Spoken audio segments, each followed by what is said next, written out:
How do you see that UCLA-Kentucky game playing out on Friday night, Len? Well, first of all, I think they're two different teams, and they were in December when UCLA won at Rupp. Obviously, all the young players have grown and are experienced. I still give the edge to UCLA because of Lonzo Ball. I mean, you watch him on television, you read about him, but you can't grasp his talent and his presence until you're there on the floor watching him away from the ball, watching him interact with his teammates. It's more than just what he does between the lines, but the nuance of his game, the intelligence, the basketball IQ, and quite honestly, his skill level, the accuracy, not only of his passing, but his shooting. He did exactly what he needed to do to lift them beyond Cincinnati, especially when they were in the doldrums in the first half.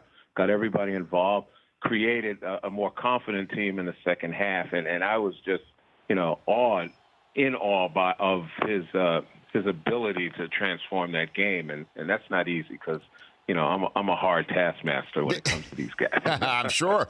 Is he the best player that you saw in the first two rounds in front of you? Absolutely, absolutely.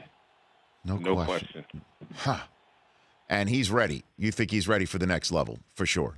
Yeah, I do. Top two, top I really three. do. And when I'm talking about ready, I'm not talking about he's going to have gaudy stats and scoring, 20 points a game, this and that. But he is going to make any team that he's on, he's going to make them better. Remember, last year UCLA was 15 and 17. Mm-hmm. And yes, TJ Leaf is a heck of a player, and some of these other guys that are now playing better. He's made Bryce Alford a better player. He's made Hamilton, he's made Holiday better players, and certainly he's made Leaf a better player. I think without him, they improve, maybe win 20 games, but they do not win, the games that they've won. What are they, won over 30 games? No, 29, 30 games they've won, or 31 games, and that's all because of Lonzo Ball. Well, I mean, in terms of him making people better players, Len, I think his greatest achievement is I think he made LeVar Ball a better player, right? The way that he's playing, LeVar is suddenly, beating Michael Jordan and Charles in one-on-ones now, right, Len? Yeah, he's helped LeVar up his game a little bit, man. That vicarious living, nothing like it. Did you see LeVar? Was he at any of those games?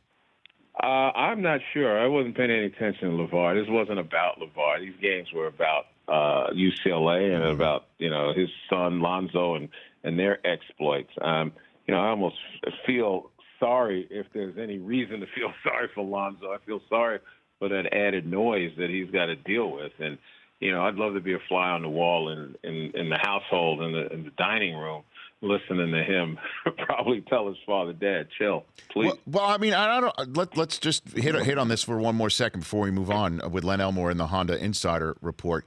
Because I mean, ask Cincinnati how it affected Lonzo, right? It doesn't seem to be affecting him at all when you look at it so far. Maybe he's unflappable, but he's still human, and I cannot believe that it isn't a burden. It's a burden that his shoulders are broad enough to carry, but I can't believe that it's not a burden that, he has to deal with, and he's dealt with it extraordinarily well. The Rich Eisen Show, weekdays at noon Eastern on Audience.